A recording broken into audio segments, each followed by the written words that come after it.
I wanted to read a short passage that I encountered just a little while ago, and it shook me. I think you'll see why. 1 Corinthians 6.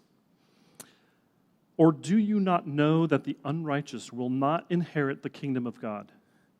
Do not be deceived, neither the sexually immoral, nor idolaters, nor adulterers, nor men who practice homosexuality, nor thieves, nor the greedy, nor drunkards, nor revilers, nor swindlers will inherit the kingdom of God.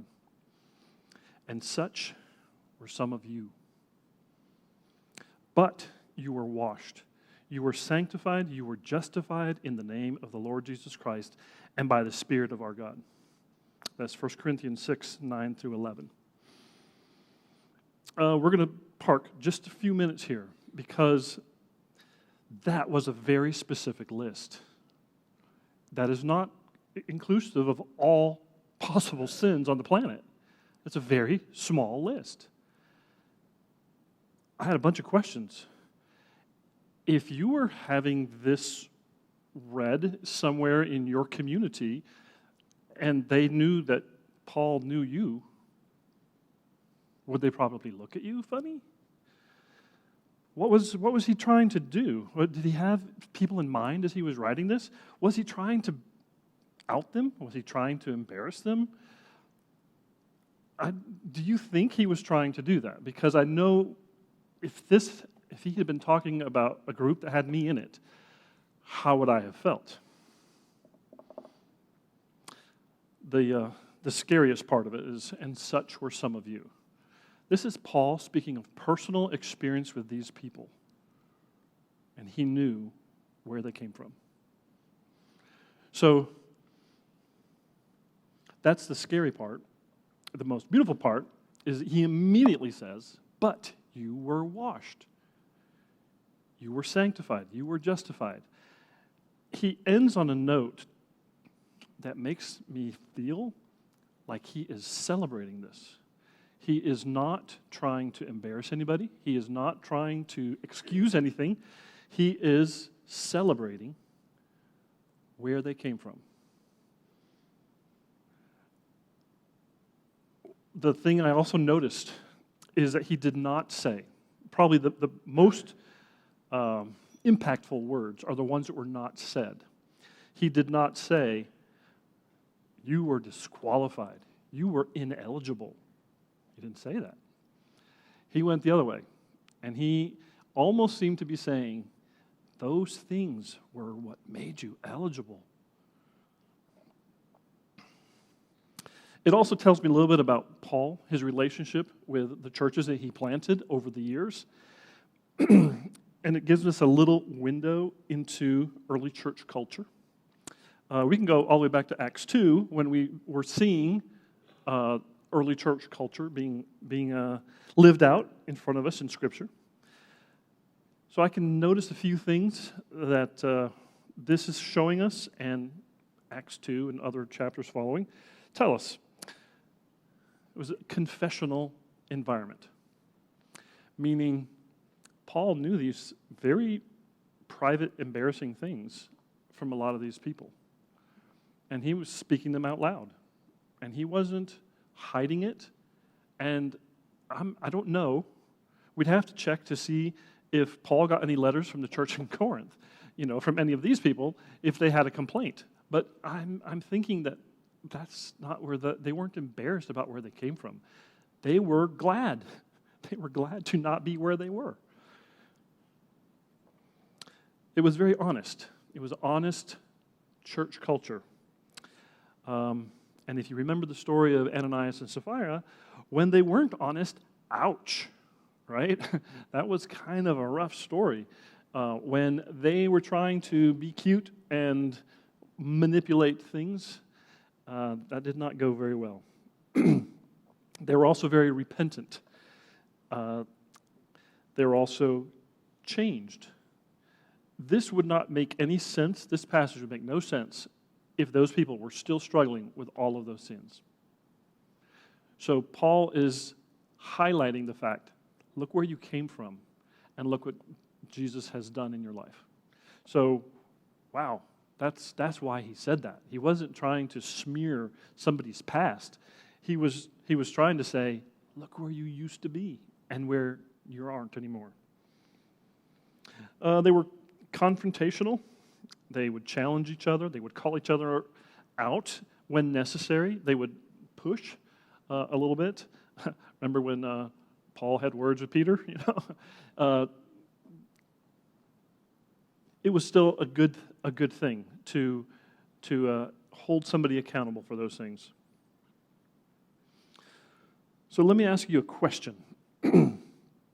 Have you ever seen any of these operating effectively and consistently in your church experience? Confessional, honest, repentant, changed, challenging each other. Plug your ears, Judd. It's okay. I never saw any of those functioning in my church experience, and I've been to a lot of them.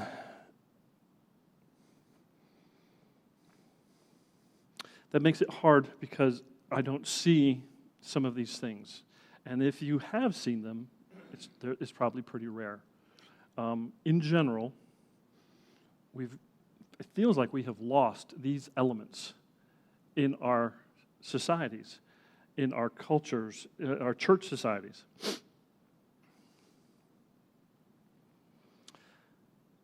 Why do we think that we've lost some of those things?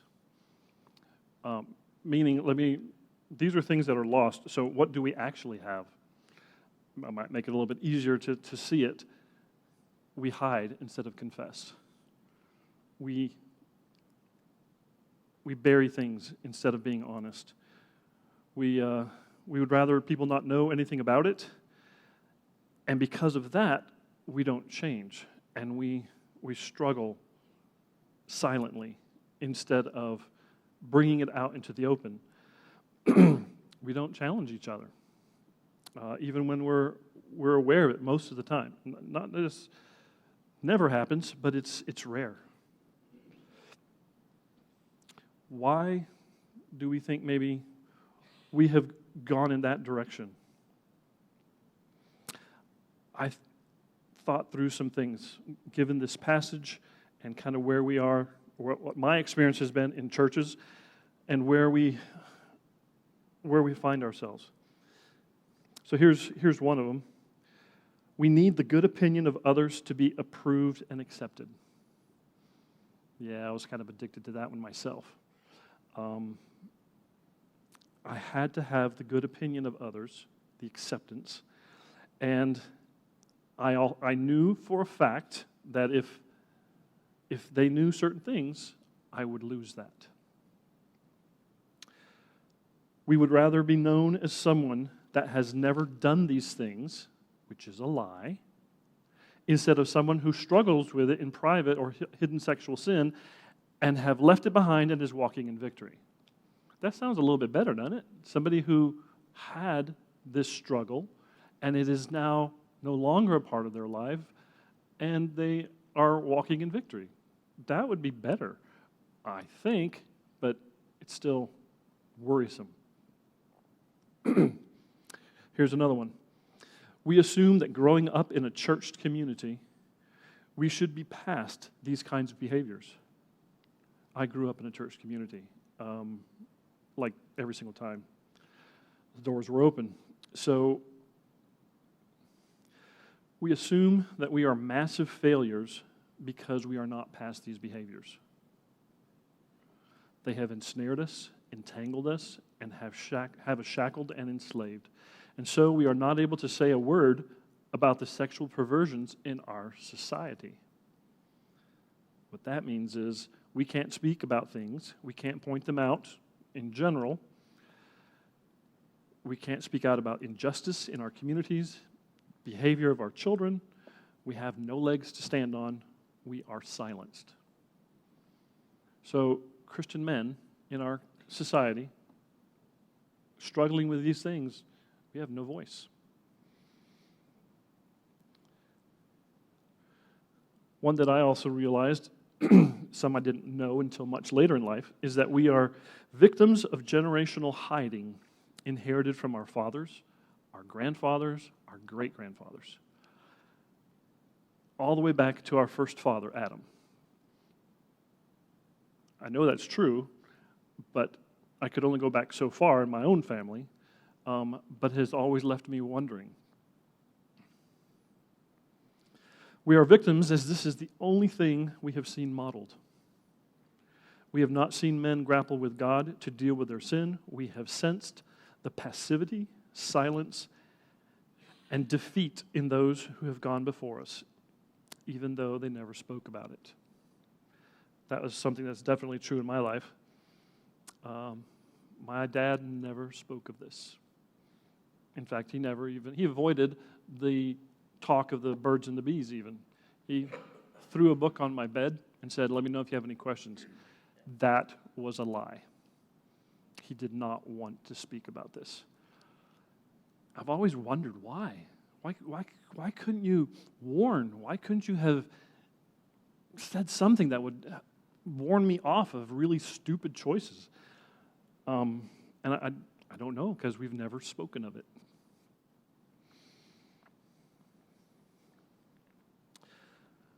Some questions come to mind. So why do we not move forward, like Paul said, and be washed and be justified, sanctified? Why haven't we moved forward in this area in our lives? Do we doubt the ability of Jesus to forgive? Not really. We certainly hope he will eventually. But that doesn't turn into effective something right now.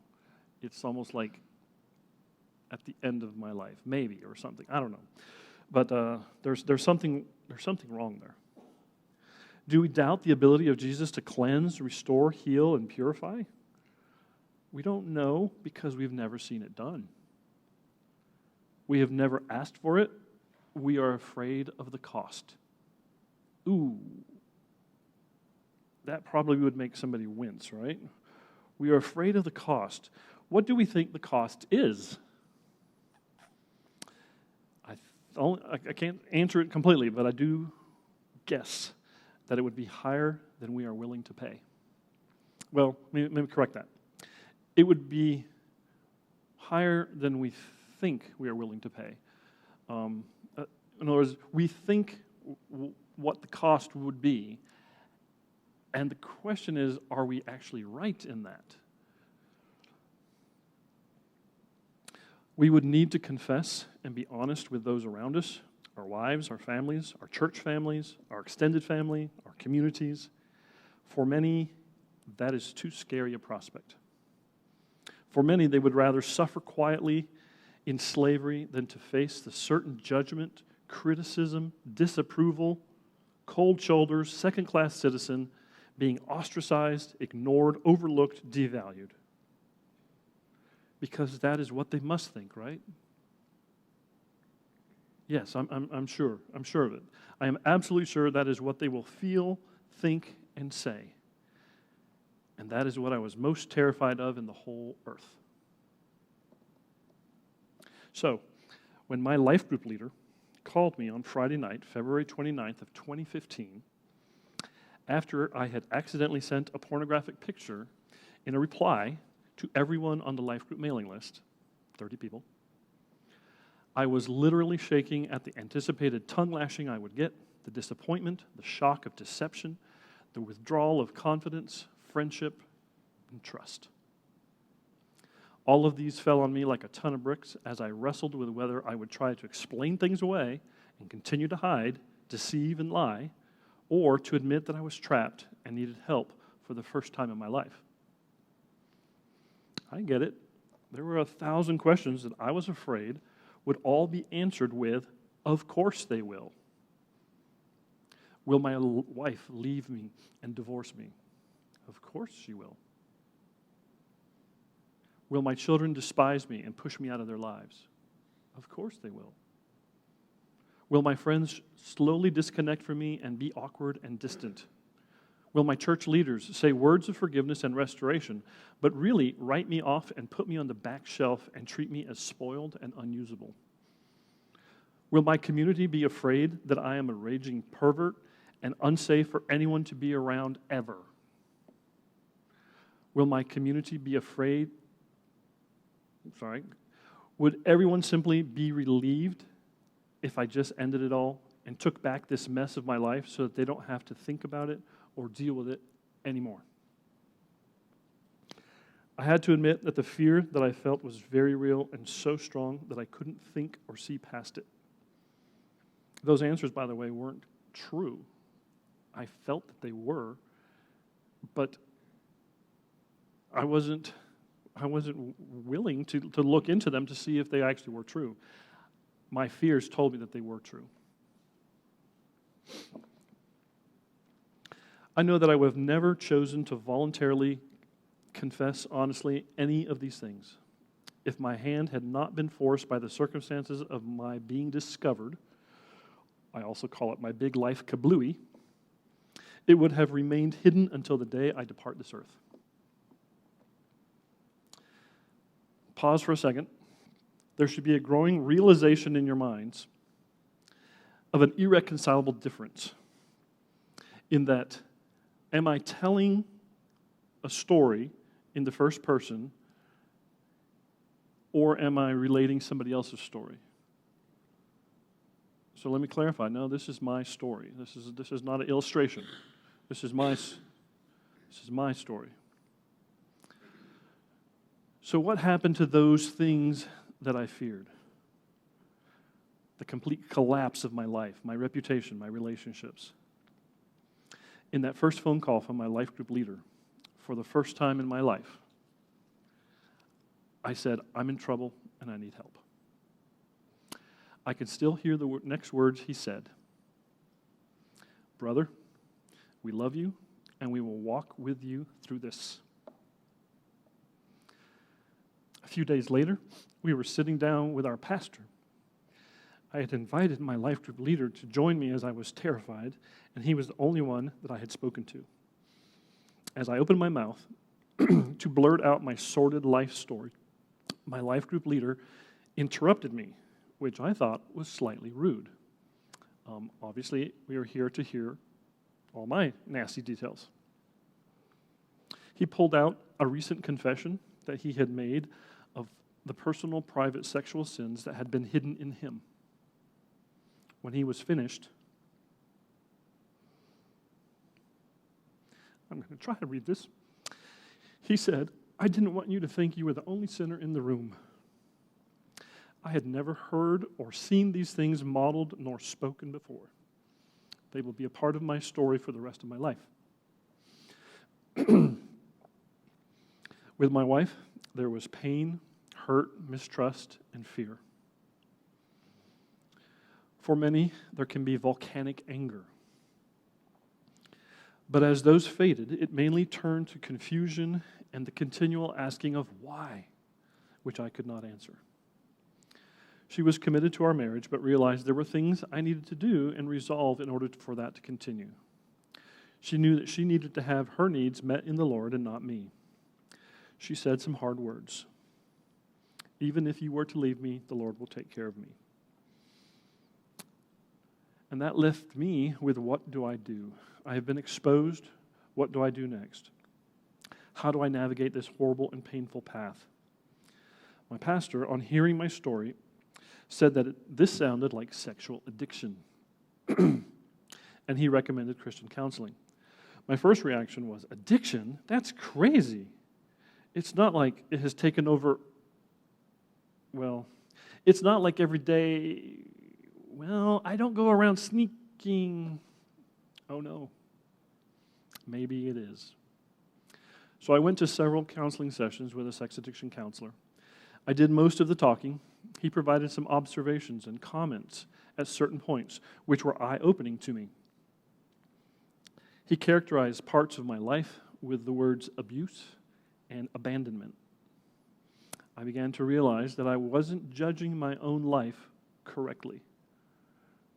But then he recommended I call someone in a group called SA. I had never heard of Sexaholics Anonymous and didn't even know it existed. I finally got the courage to call one of the numbers. The first one went to voicemail. Not a good first start, but people are working, so that's not fair. I didn't leave a message. I called the second one, but I was becoming skeptical. He answered on the first ring. I will say something about that in a minute. I mentioned who I was and where I had gotten his number, and for the next 45 minutes, he wouldn't shut up. He described the 12-step program.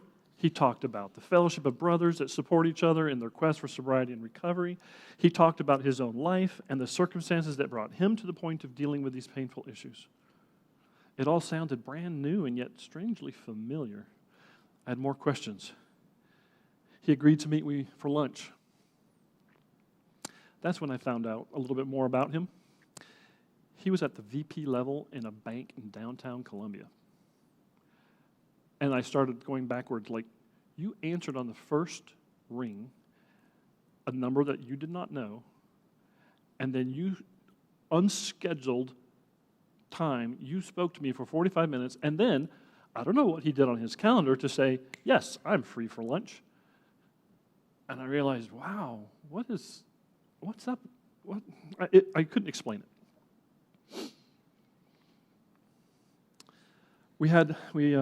We met for lunch the next day. We talked, shared, cried, and didn't care that we were in the middle of a downtown restaurant with other tables 6 inches away from us. I was intrigued. I was hopeful. I felt that it might be worth the fear and huge risk to go to one of these meetings and meet a bunch of these strange SA people. The following Monday, I planned to go to a meeting at noon downtown. I texted my friend and hoped that he would be there, because he's the only one that I had met. He replied, sorry, I'm in Vegas on a business trip. That's when I realized, well, duh, you're a big honcho at this bank. You have stuff to do like that. He said, you'll be fine.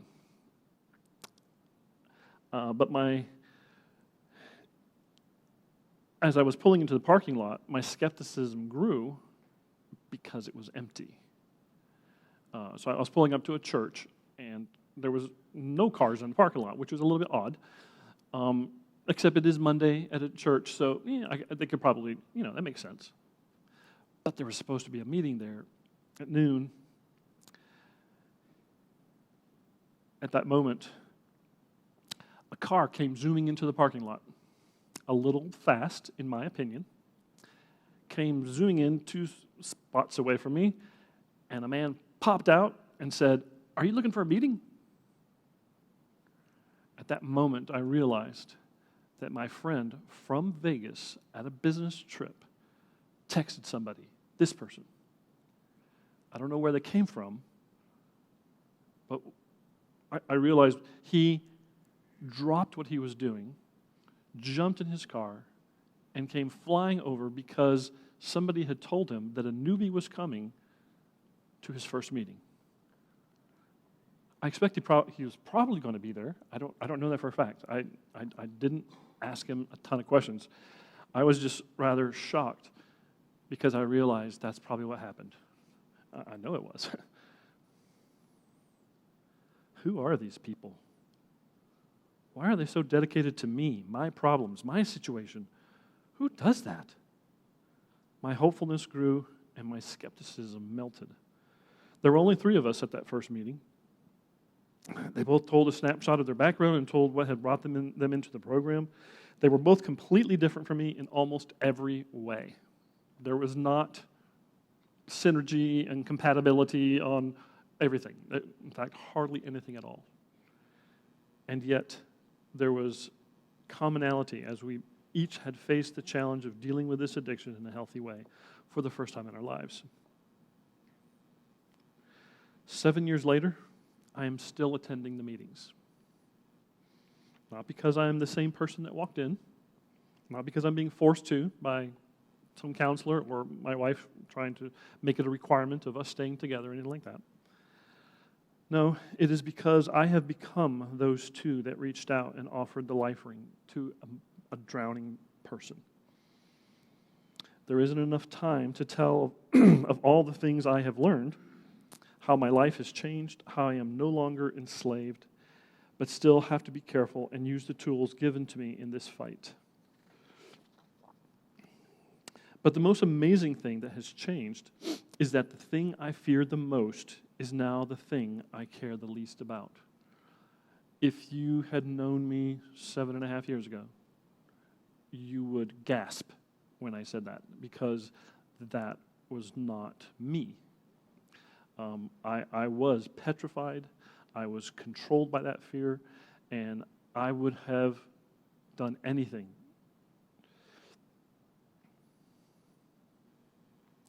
Instead of hiding and pretending, it is now the card that I lead with in conversations with guys or married couples of every age that hear some of that story and are courageous enough to say, I need to speak to you privately. Did that get picked up? I need to speak with you privately.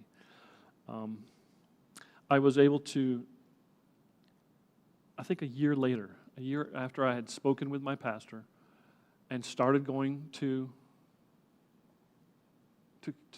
SA, my pastor came up to me and said, "Are you ready?"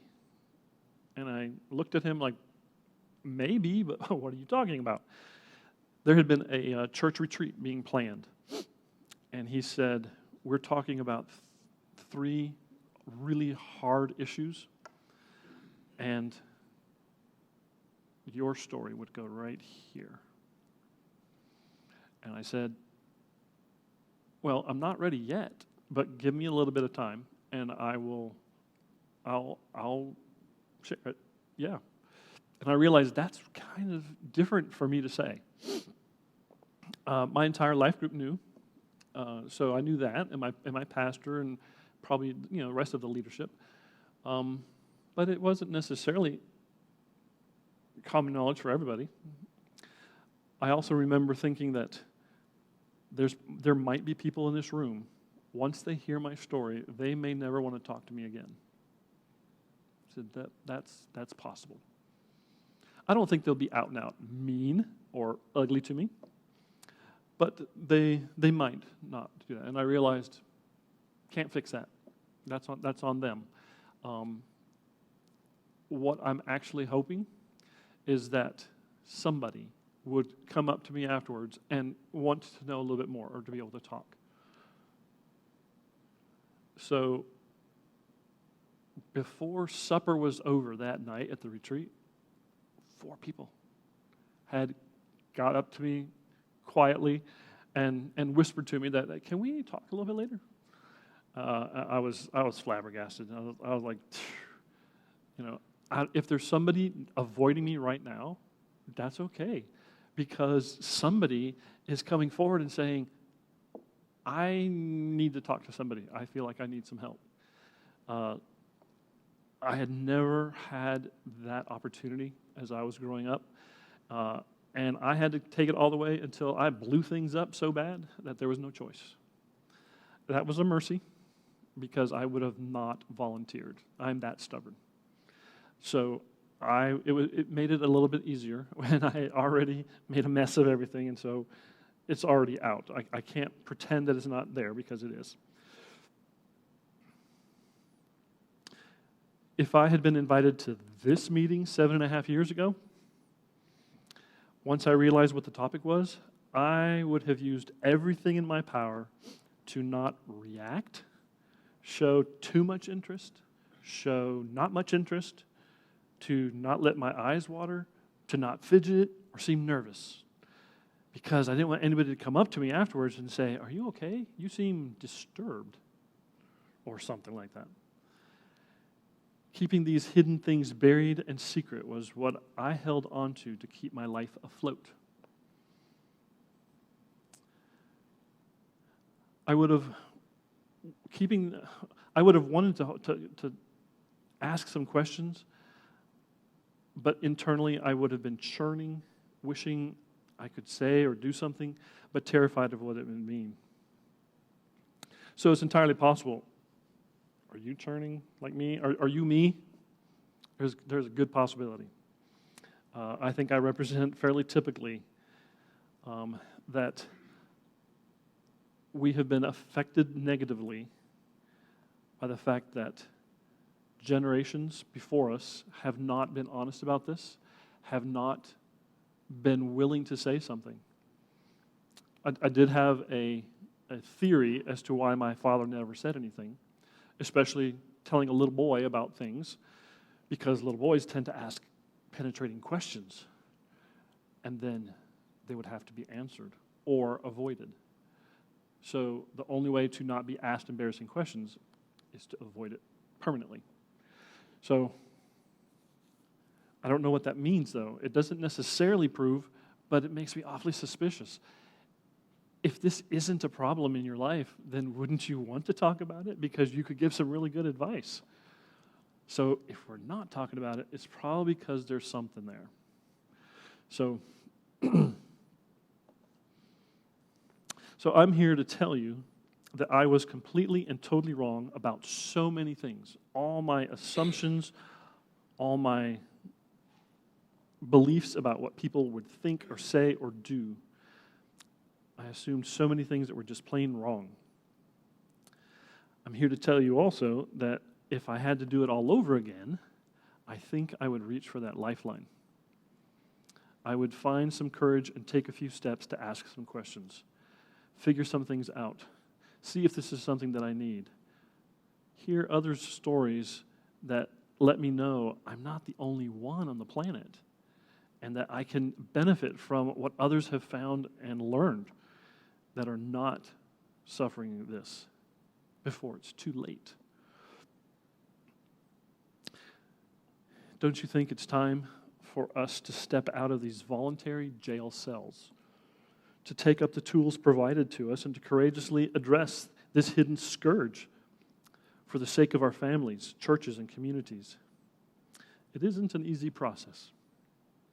I had to confront some really painful things in my life, but I didn't realize that I could, that there were those that would help, support, and guide me. I am so glad I went to that first meeting. I'm not sure I would have said that on that day, but now, certainly, I'm so glad that not only that, but I've stayed on this journey. I have created an easy way for you to learn some more. That website that you were almost correctly given, just kidding, I had to tease somebody.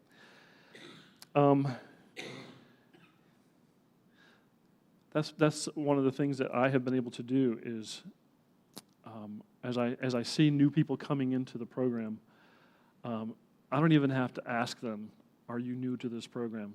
The deer in headlights look, dead giveaway, and I can't help myself. I am standing beside them, sitting down, explaining what they're going to see, answering questions, not asking any questions of them. That will come later. Usually the first couple of weeks are pretty scary because you're not sure what to expect. But usually by the end of that first meeting, they're smiling. And they're giving hugs all around. You know, is that normal? Mm-hmm. Because they sense the comfort that is there from everybody else. And the words that they're sharing about their life and what they're wrestling with is something that has to be experienced. It sometimes sounds like a junior high homeroom. Yes, the same silliness, goofiness, laughing, teasing, things that, in fact, sometimes people have actually said, this must be the wrong meeting because they should be really serious and frustrated and upset or embarrassed or something. No, when you find a place that is safe and filled with people that understand you and didn't run out of the room when you told your story, then you realize there's a quote at the end of one of the readings that we always do. And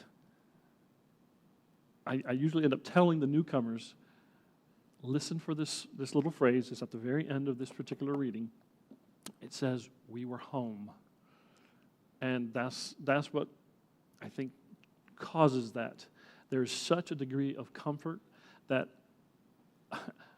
sometimes the meeting doesn't end until 9:30, 10 o'clock at night, voluntarily, not so much in the room that we were in, but afterwards, people want to just hang out with each other. They go and get Mexican food or something nearby and spend time talking with each other. It is it feels like you're best friends, and that is definitely true. That's another thing I noticed about my life as I turned around is that, I had acquaintances, but I didn't have friends. I didn't have deeply committed friends. And I realized not too long ago, I turned around and looked at and realized if I was ever in trouble on the road, running out of gas or engine trouble or whatever, there's probably 50 people that I would call. And I know that the first one that would be possible for them, they would jump. And I was like, these are the people that I actually prefer to hang out with. And I think I know why, is because I think they're the healthiest people in the city. And it's not that they don't struggle, it's that they're struggling open, outside. Yes, they probably are areas in their lives that they're trying to manage, but for some, especially in the things, the events that we do as the SA Fellowship is pretty amazing to see. That has to be experienced. It is an anonymous society. We don't share who is there and things like that. But it turns out that after a while, when you realize what's there, most really don't care anymore. And so they share their email and phone number and things like that with the group because they want to stay connected. So that's a little bit different than I expected. I thought it would be very shut down, and it's not at all.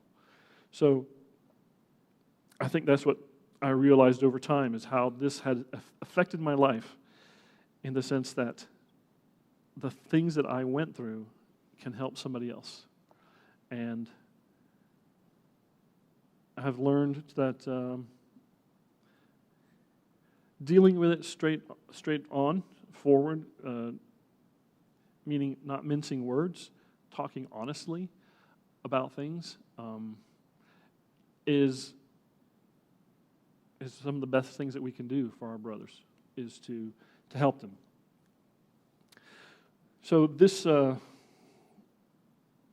website that I have put together is just an on-ramp to SA, lets you see some of the self-describing articles about the fellowship and how it works, some of the principles and why, some testimonials from real people.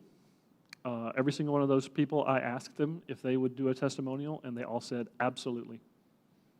So you can read those words. There's also a sex addiction self-test. I can't remember what it's called. It's an assessment. It's been used around.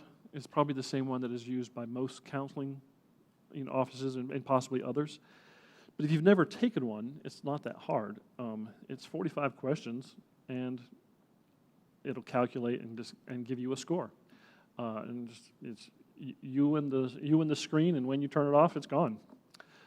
So it's not going to be a record of anything, but it can help you see if there's some things that maybe are in comparison to other people, that there might be something there that you could work towards, and it gives a start as to where to realize we are. So another thing that's on that website is once you've had a chance to look at all those things, you'll probably have questions, and a website cannot answer questions. That requires somebody. So my phone number is on that website. And if you have some questions, you can, well, actually, I think I said, how our phones are so sophisticated now that unknown numbers will go to voicemail. That's okay if you were to call. Probably the older guys will call, and the younger guys will text. Everybody familiar with that? So if you text me first and just say, who you are, and I can associate your number, then I could take a phone call, and I will see who it is, and I will answer it. I'll be happy to talk and answer any questions that you might have.